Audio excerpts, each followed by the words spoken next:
Hi ಎಲ್ರಿಗೂ ಹೇಗಿದ್ದೀರಾ ಎಲ್ಲರೂ ಚೆನ್ನಾಗಿದ್ದೀರಾ ಅಂತ ಭಾವಿಸ್ತೀನಿ. ನಾನು ಕೂಡ ತುಂಬ ಚೆನ್ನಾಗಿದ್ದೀನಿ. Welcome back to my YouTube channel. So ಇವತ್ತು ನಾನು ಚೆನ್ನಾಗಿದ್ದೀನಿ. ನಮ್ಮ ಹಸ್ಬೆಂಡ್ಗೆ ಫುಲ್ ಹುಷಾರಿಲ್ಲ.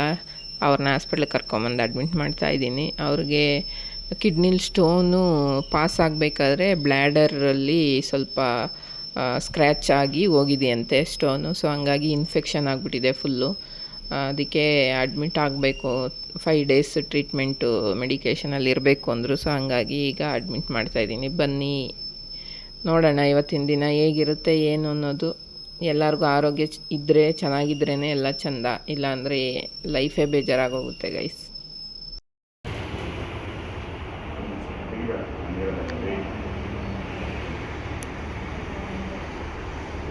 ಗ್ಲೂಕೋಸ್ ಹಾಕ್ತಾಯಿದ್ದಾರೆ. ಫುಲ್ ಪೇಯ್ನ್ ಆಗಿದೆ. ಮುಖ ನೋಡಿ ಹೆಂಗೆ ಇಟ್ಕೊಂಡಿದ್ದಾರೆ. ಫುಡ್ ಕಂಟ್ರೋಲ್ ಮಾಡಿ ಅಂದರೆ ಮಾಡಲ್ಲ. ಶುಗರ್ ಜಾಸ್ತಿ ಆಗಿದೆ, ಲೋ BP ಆಗಿದೆ.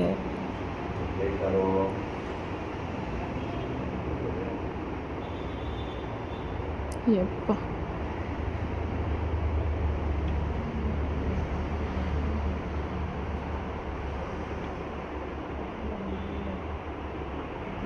ನೋಡಿ ಬ್ಲಡ್ ಹೆಂಗೆ ತೆಗಿತಾ ಇದ್ದಾರೆ.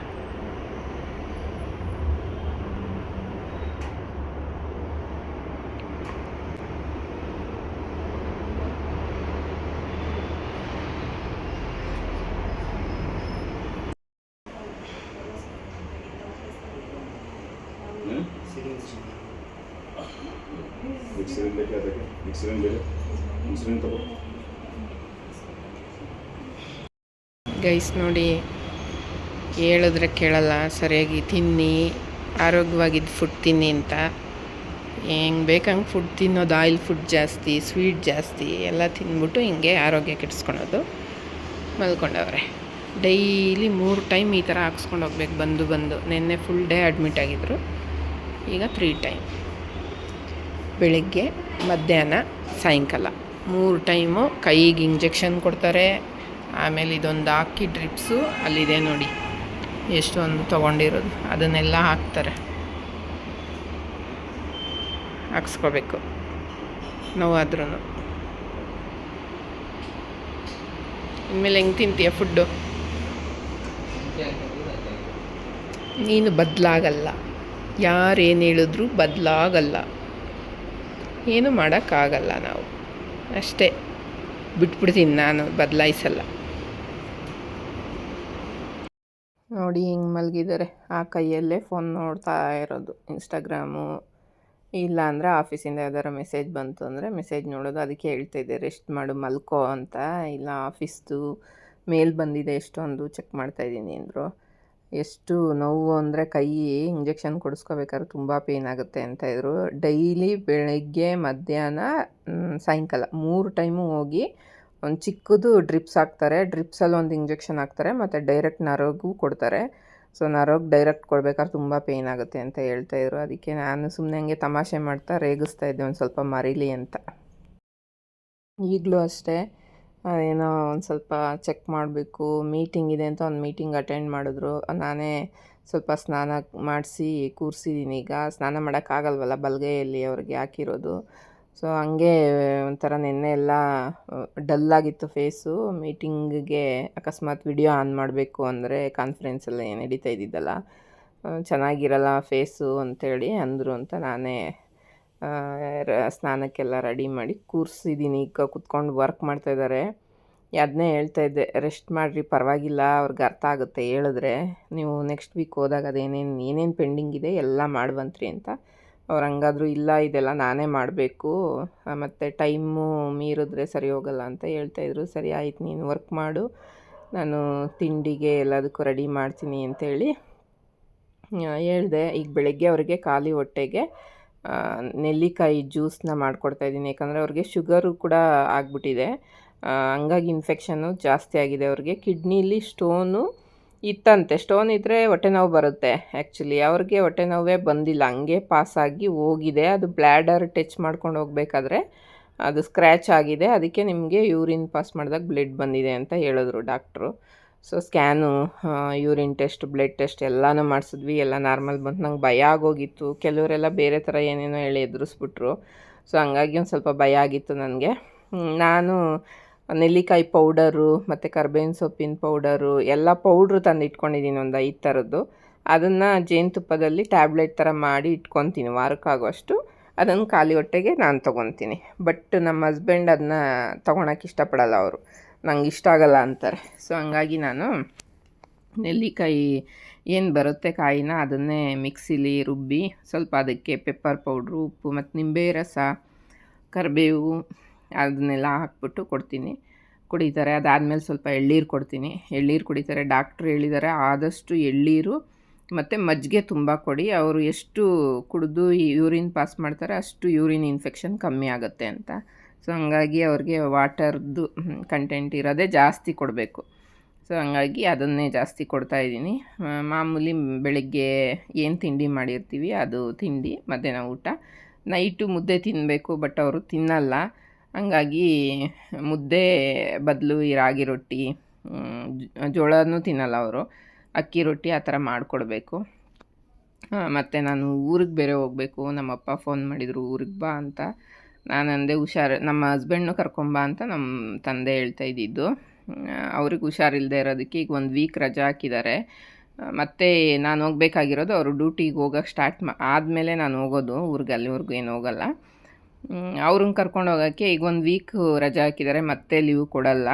ಕೊಟ್ಟರು ನಾನು ಬೇಡ ಅಂದೆ, ಯಾಕಂದರೆ ಈಗ 1 ವೀಕ್ ಆಗೋಗಿದೆ. ಅವ್ರಿಗೆ ಈಗ AGM ಆಗಿದ್ದಾರೆ, 3 ಬ್ರ್ಯಾಂಚ್ ನೋಡ್ಕೋಬೇಕು, ಅವ್ರಿಗೆ ತುಂಬ ವರ್ಕ್ ಲೋಡ್ ಇರುತ್ತೆ. ಸುಮ್ಮನೆ ಬೇಡ, ನಾನು ಒಬ್ಬಳೇ ಹೋಗ್ಬಿಟ್ಟು ಬರ್ತೀನಿ, 1 ದಿನದ ಮಟ್ಟಿಗೆ ಹೋಗ್ತೀನಿ ಅಂತ 1 ವೀಕ್ ಹೋಗಿ ಬರ್ತೀನಿ ಸುಮ್ಮನೆ ರೇಗಿಸ್ತಿದ್ದೆ. ಮತ್ತು ಹುಷಾರಿಲ್ದಾಗೆಲ್ಲ ಅಷ್ಟು ದಿನ ನನಗೂ ಅಲ್ಲಿ ನೆಮ್ಮದಿಯಾಗಿ ಇರೋಕ್ಕಾಗಲ್ಲ. ಸೊ ಹಂಗಾಗಿ ಈಗ ಹೋಗಲೇಬೇಕಾದ ಪರಿಸ್ಥಿತಿ ಇರೋದ್ರಿಂದ 1 ದಿನದ ಮಟ್ಟಿಗೆ ಹೋಗಿ ಬರೋಣ ಅಂತ ಹೇಳಿದ್ದೀನಿ, ಬರ್ತೀನಿ ಅಂತ ನಮ್ಮ ತಂದೆಗೆ. ಸೊ ಇವ್ರಿಗೆ ಹೇಳ್ತಾ ಇದ್ದೆ, ನೀನು ಹೋಟ್ಲಲ್ಲಿ ತಿಂದ್ರೂ ರೊಟ್ಟಿ ಊಟ ಆ ಥರನೇ ತಿನ್ನು. ಇವ್ರು ಏನು ಮಾಡ್ತಾರೆ ಅಂದರೆ ಜಾಸ್ತಿ ರೈಸ್ ಐಟಮ್ ತಿನ್ನೋದು, ಈ ಪಲಾವು ಬಾತು ಇದನ್ನೇ ತಿಂತಾರೆ. ಅದಕ್ಕೆ ಹೇಳಿದ್ದೀನಿ, ಇಡ್ಲಿ ದೋಸೆ ರೋಟಿ ಇಲ್ಲ ಮುದ್ದೆ ಊಟ ಈ ಥರದ್ದು ಈ ಚಿಕ್ಕ ಚಿಕ್ಕ ಹೋಟೆಲಲ್ಲೆಲ್ಲ ಸಿಗುತ್ತೆ, ಅಲ್ಲಿ ಹೋಗಿ ತಿನ್ಕೊಳ್ಳಿ, ಇಲ್ಲಾಂದರೆ ನಾನು ಸಾಂಬಾರು ಮಾಡಿಟ್ಟು ಹೋಗ್ತೀನಿ, ರೈಸ್ ಮಾಡ್ಕೊಳ್ಳಿ ಅಂತ. ಯಾಕಂದರೆ ಅವರು ಏನೂ ಮಾಡಲ್ಲ, ಮನೇಲಿದ್ದರೆ ಒಂದು ನೀರು ಕುಡಿಯೋ ಲೋಟ ಕೂಡ ಈ ಕಡೆಯಿಂದ ಆ ಕಡೆಗೆ ಎತ್ತಿಡಲ್ಲ. ಸೊ ಅವರು ಮಾಡ್ಕೊತಾರೆ ಅನ್ನೋ ಡೌಟು ನನಗೆ. ಹಂಗಾಗಿ ಅದೊಂದು ಬೇಜಾರು, ಊಟ ತಿಂಡಿಗೊಂದು ಬಿಟ್ಟೋಗೋಕ್ಕೆ. ಹುಷಾರಿಲ್ದಾಗೆ ಹೋಗ್ತಾ ಇದೆಯಾ ಅಂತ ಅದನ್ನು ರೇಗಿಸ್ತಿದ್ರು. ನಾನಿಲ್ಲ, ಬೇಗ ಹೋಗಿ ಬರ್ತೀನಿ ಅಂತ ಹೇಳ್ತಾ ಇದ್ದೆ. ಸಾಹೇಬ್ರಿಗೆ ಹುಷಾರಿಲ್ಲ, ಅದಕ್ಕೆ ನೆಲ್ಲಿಕಾಯಿ ಜ್ಯೂಸ್ ಕೊಟ್ಟಿದ್ದೀನಿ ಬೆಳಗ್ಗೆ ಖಾಲಿ ಹೊಟ್ಟೆ ಕುಡಿಯೋಕ್ಕೆ. ಸ್ವಲ್ಪ ಪೆಪ್ಪರು ಎಲ್ಲ ಹಾಕಿ, ನಿಂಬೆಹಣ್ಣಿನ ರಸ, ಪೆಪ್ಪರು, ಉಪ್ಪು ಎಲ್ಲ ಹಾಕಿ ಕೊಟ್ಟಿದ್ದೀನಿ. ಹತ್ತದಿನ ತೋರಿಸ್ಬೇಡ, ನನ್ನ ಹೆದರ್ಕತ್ತಾರೆ ಜನ. ಏನು ಹೆದರ್ಕೊತಾರೆ ನೋಡಿ, ಇಲ್ಲಿ ಇದನ್ನು ತೆಗಿತಾರೆ ಡೈಲಿ, ಇದನ್ನು ತೆಗೆದು ಇದರಲ್ಲಿ ಇಂಜೆಕ್ಷನ್ ಹಾಕ್ತಾರೆ ಸಾಹೇಬ್ರಿಗೆ. ಡೈಲಿ ಹೋಗಿ ಹಾಕ್ಸ್ಕೊಬರ್ಬೇಕು. ಶುಗರ್ ನಾನು ಶಾಪಲ್ಲ ಹಾಕಿರೋದು. ನೀನು ಫುಡ್ಡು ಸರಿಯಾಗಿ ನೀನು ಡಯಟ್ ಫಾಲೋ ಮಾಡ್ದಿರಾ, ನೀನು ಡಯಟ್ ಸರಿಯಾಗಿ ಫಾಲೋ ಮಾಡ್ದಿರಾ. ಪಾಸಿಟಿವ್ ಮ್ಯಾನಿಫೆಸ್ಟ್ ಮಾಡಿಬಿಟ್ಟಿದ್ದೆ ನನಗೆ. ಶುಗರ್ ಬರುತ್ತೆ. ಹಂಗಾರೆ ನಾನು ನಿನಗೆಲ್ಲ ಏನೇನೋ ಹೇಳಿರೋದೆಲ್ಲ ಯಾಕಿನ್ನೂ ಆಗಿಲ್ವಲ್ಲ? ಆಗೈತಲ್ಲ ಎಲ್ಲ ಒಳ್ಳೆ ಕೆಲಸಗಳೆಲ್ಲ. ಒಳ್ಳೆ ಕೆಲಸನೂ ಯಾಕಾಗಿಲ್ಲ, ಆಗೈತಲ್ಲ. ನನ್ನ ಗಂಡ AGM ಆಗಬೇಕು ಅಂದರೆ ಆಗ್ಬಿಟ್ಟೆ. CEO ಆಗಬೇಕು ಅಂತಿರೋದು ನನಗೆ. ಅದು ಈ ಒಂದೇ ಸಲ ಆಗ್ಬಿಡಕ್ಕಾಯ್ತಾ? ಒಂದೇ ಸಲ 10 ಮೆಟ್ಲು ಎತ್ತಕ್ಕಾಗತ್ತಾ? ಅದು ಆಗ್ಬೋದು ಮುಂದೆ. ಫಸ್ಟ್ ಆರೋಗ್ಯ ಚೆನ್ನಾಗಿ ನೋಡ್ಕೊ, ಅವಾಗೆಲ್ಲ ಆಗ್ಬೋದು. ಆರೋಗ್ಯ ಚೆನ್ನಾಗಿದ್ರೆ ಎಲ್ಲವೂ ಚೆಂದ, ಆಯಿತಾ? ಈಗ ವಾಂಗಿಬಾತ್ ಮಾಡಿದ್ದೀನಿ, ತಿಂದ್ಬಿಟ್ಟು ಹಾಸ್ಪಿಟ್ಲಿಗೆ ಹೋಗಿ ಇಂಜೆಕ್ಷನ್ ಕೊಡಿಸ್ಕೊಬರ್ಬೇಕು ಸಾಹೇಬರು. 3 ಟೈಮು, ಬೆಳಗ್ಗೆ ಹೋಗಬೇಕು, ಮಧ್ಯಾಹ್ನ ಹೋಗಬೇಕು, ಸಾಯಂಕಾಲ ಹೋಗಬೇಕು. ವಾಂಗಿಬಾತ್ ಬೇಡವಾಗಿತ್ತು, ಟೊಮೊಟೊ ಬಾತ್ ಬೇಕಾಗಿತ್ತು ನನಗೆ ಆ್ಯಕ್ಚುಲಿ. ಪರವಾಗಿಲ್ಲ, ತಿನ್ನು.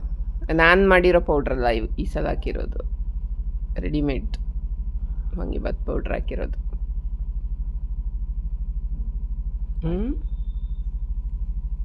ತಿಂದು ಎಲ್ಲ ಕಹಿ ಇರುತ್ತೆ ಅನ್ಕೊಂಡಿದ್ದೆ, ಕಹಿ ಏನಿಲ್ಲ, ಚೆನ್ನಾಗೈತೆ, ಕುಡಿಬೋದು.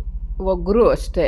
ನೆಲ್ಲಿಕಾಯಿ ಒಂದು ಸ್ವಲ್ಪ ಹುಳಿ ಇದು ಬರಲ್ವ? ನೆಲ್ಲಿಕಾಯಿ ತಿಂದಿದ್ಯಾ? ಮಾಮೂಲಿ ನೆಲ್ಲಿಕಾಯಿ ಹುಳಿ ಒಂಥರ ಚೆನ್ನಾಗಿರುತ್ತೆ, ಹುಣ್ಸೆಹಣ್ಣು ಥರ ಇರುತ್ತೆ ಅದು ನೆಲ್ಲಿಕಾಯಿ. ಇದು ಬೆಟ್ಟದ ನೆಲ್ಲಿಕಾಯಲ್ಲಿ ಸ್ವಲ್ಪ ಒಗ್ರಿರುತ್ತೆ, ಸ್ವಲ್ಪ ಹುಳಿ ಇರುತ್ತೆ. ಸ್ವಲ್ಪ ನಾನು ಸ್ವಲ್ಪ ನೀನು ಇಬ್ರು ಸೇರಿ ನಲ್ಲಿಕಾಯಿ ಜ್ಯೂಸ್ ಆಗ್ಬಿಡುತ್ತೆ ಅಲ್ವಾ? ಹೌದು, ಅದಕ್ಕೆ ಮಾಡಿಕೊಟ್ಟಿದ್ದೀನಿ ಇವತ್ತಿಂದ. ಅದು ಶುಗರ್ ಕಂಟ್ರೋಲು ಮಾಡುತ್ತೆ ಬೆಳಿಗ್ಗೆ ಖಾಲಿ ಹೊಟ್ಟೆಯಲ್ಲಿ ಕುಡಿಯೋದ್ರಿಂದ. ಈಗ ಕುಡಿದ್ಬಿಟ್ಟು ನೆಕ್ಸ್ಟ್ ಮಂತು ಟೆಸ್ಟ್ ಮಾಡಿಸೋಣ, ಗೊತ್ತಾಗುತ್ತೆ ನಿನಗೆ ಎಷ್ಟು ಯಾವ ಲೆವೆಲಿಗೆ ಬಂದಿರುತ್ತೆ ಅಂತ. ಟ್ಯಾಬ್ಲೆಟ್ ಎಲ್ಲ ಏನು ತೊಗೊಳಕ್ಕೆ ಹೋಗ್ಬೇಡ. ಕರೆಕ್ಟ್. ಒಂದು ಸಲ ತೊಗೊತಾನೆ ಇರಬೇಕು. ಅದರಲ್ಲಿ ಬೇರೆ ಇವರು ಇಷ್ಟು ದಪ್ಪ ಕೊಟ್ಟವ್ರೆ ಆ ಶುಗರ್ ಮಾತ್ರೆನ ಅಂತ ನುಂಗಕ್ಕೆ ಹೇಳ್ತಾರೆ. ಇನ್ನೇನು ಮತ್ತೆ ದೊಡ್ಡ ದಪ್ಪ ಮತ್ತು ಎಲ್ಲರೂ ಹೆಂಗೆ ನುಂಗ್ತಾರೆ? ಎಲ್ಲಾರ್ದು ಅಷ್ಟು ದಪ್ಪ ಏನಿಲ್ಲ, ಸುಮ್ಮನೆ ಇಲ್ಲ ಚಿನ್ನಿ, ಐತೆ. ನಮ್ಮ ಅಮ್ಮಂಗೆ ಕೊಟ್ಟಿರೋ ಮಾತ್ರೆನೂ ಅಷ್ಟೇ. ಸ್ಟಾರ್ಟಿಂಗ್ ಅಷ್ಟೇ ಕೊಡೋದು, 1000 mg ಅಲ್ವಾ ಅದು. ಆಮೇಲೆ ಶುಗರ್ ಕಂಟ್ರೋಲಿಗೆ ಬಂದಮೇಲೆ ಕಮ್ಮಿ ಮಾಡ್ತಾ ಹೋಗ್ತಾರೆ. ಕೇಳಿಸ್ತಾ ಹೇಳಿದ್ದು? ಕೇಳಿಸ್ತು. ಸ್ಟಾರ್ಟಿಂಗ್ ನೀನು ಸ್ವೀಟು ಸಿಕ್ಕಾಬಟ್ಟೆ ತಿಂದಿದ್ದೆ ಈ ತಿಂಗಳು, ಜಾಮೂನು ಎಲ್ಲ, ಅದಕ್ಕೆ ಅದು ಜಾಸ್ತಿ ಆಗಿದೆ ನಿನಗೆ ಅಷ್ಟೆ. ಇನ್ಮೇಲೆ ಸ್ವೀಟ್ ಎಲ್ಲ ಕಂಟ್ರೋಲ್ ಮಾಡಿ. ನಾನೇ ಕೊಡಲ್ಲ ಇನ್ಮೇಲೆ, ಸಕ್ಕರೆನೇ ಕೊಡಲ್ಲ ನಿನಗೆ. ನಾನೇ ತಿನ್ನಲ್ಲ ಹೋಗಪ್ಪ, ಬೇಡ. ಎಲ್ಲ ಕಾಫಿ ಟೀ ಎಲ್ಲ ಬಿಟ್ಬಿಡ್ತೀನಿ. Cut down ಮಾಡಿಬಿಡು. ಆಫೀಸಲ್ಲಿ ಕುಡಿದ್ರೆ ಅದೇ ತಿಂತೀಯ. ಕುಡಿದ್ರು ಏನು ಶುಗರ್ ಇಲ್ಲದೆ ಕುಡಿತೀನಿ. ವಿತೌಟ್ ಶುಗರ್ ಕುಡಿ. Without sugar. ಇಷ್ಟು ದಿನ ನಾನು ಇದನ್ನು ಕುಡಿತಾ ಇದ್ದೆ, ಬೆಲ್ಲದ ಟೀ. ಬೆಲ್ಲನೂ ಶುಗರೇ. ಗೂಗಲಲ್ಲಿ ಸರ್ಚ್ ಮಾಡಿ, ಅದರಲ್ಲೂ ಕ್ಯಾಲೋರೀಸ್ ಇರುತ್ತೆ, ಮತ್ತು ಜಾಸ್ತಿ ಇರಲ್ಲ ಬೆಲ್ಲ ಕಂಟೆಂಟ್. ಇಲ್ಲ, ಇರುತ್ತೆ, ಕೇಳು ಬೇಕಾದ್ರೆ, ಡಾಕ್ಟ್ರನ್ನ ಹೇಳ್ತಾರೆ. ಬರೋಕ್ಕೆ ಮುಂಚೆ ನೀನು ಸೊಳ್ಳೆಗಳು ಆ ಥರ ಬೆಲ್ಲನ ಅಭ್ಯಾಸ ಮಾಡ್ಕೊಂಬಂದರೆ ಸ್ವಲ್ಪ ಬರೋದು ಕಮ್ಮಿ ಆಗ್ಬೋದೇನೋ. ಬಂದಮೇಲೆ ನೀನು ಬೆಲ್ಲನೂ ಕುಡಿಯೋಂಗಿಲ್ಲ. ಅದಕ್ಕೆ ಎಲ್ಲರೂ ಶುಗರ್ ಲೆಸ್ ಕುಡಿಯೋದು ಯಾಕೆ ಹೇಳೋ? ಇಲ್ಲ, ಬೆಲ್ಲ ಹಾಕೊಂಡು ಕುಡಿಬೋದಲ್ಲ ಎಲ್ಲರೂ. ಲೆಸ್ ಅದಕ್ಕೆ ಕುಡಿಯೋದು, ಬೆಲ್ಲದಲ್ಲೂ ಇರುತ್ತೆ. ಆಯ್ತು, ಬೇಡ ಬಿಡಪ್ಪ. ಆ ಥರ ರೆಡಿಮೇಡ್ ಬರುತ್ತೆ ಬೇರೆ ಶುಗರ್ಗಳು, ಅವೆಲ್ಲ ಬರೀ ಒಂದು 200 ಗ್ರಾಮ್ಗೆ 600 700 ಆ ಥರ ಕಾಸ್ಟ್ಲಿ. ಬೇಡ, ನಾನಿನ್ನೂ ಅಷ್ಟೊಂದು ಬೆಳೆದಿಲ್ಲ. ತಿನ್ನೋದೇ ಬೇಡ ಬಿಡ ಅದನ್ನ. ನಂಗೆ ಸ್ವೀಟ್ ಗಿಟ್ ತಿನ್ಕೊಂಡಿದ್ದೆ. ಸ್ವೀಟ್ ಗಿಟ್ ಏನು ತಿಂದಂಗೆ ಮಾಡಿಬಿಟ್ರು ನಾನು ಎಂಡ್ರು. ಎಲ್ಲ ನಾನು ನೀನು ಎಲ್ಲ ತಿಂದು ನಿಮ್ಮ ಫ್ರೆಂಡ್ಗೆ ಹೇಳ್ತಿರ್ಲಿಲ್ವ ನೀನು ನಾನು ಎಷ್ಟು ಜಾಮೂನ್ ತಿಂತಿದ್ದೆ ಅಂತ? ಅವರೇ ಅನ್ಕೊಂಡಿರ್ತಾರೆ ನೀನೇನು ಹಿಂಗೆ ಆಫ್ ಆಗ್ತೈತೆ. ಎಲ್ಲೋದ್ರೂ ಈಗ ನಾವೆಲ್ಲ ಇದಕ್ಕೆಲ್ಲ ಹೋಗ್ತಿದ್ವಲ್ಲ, 5 ಸ್ಟಾರ್ ಹೋಟ್ಲಸ್ಗೆ, ಸ್ಟೇಗೆಲ್ಲ, ಅಲ್ಲಿ ಎಲ್ಲೇ ಹೋದ್ರೂ ಲಾಸ್ಟಿಗೆ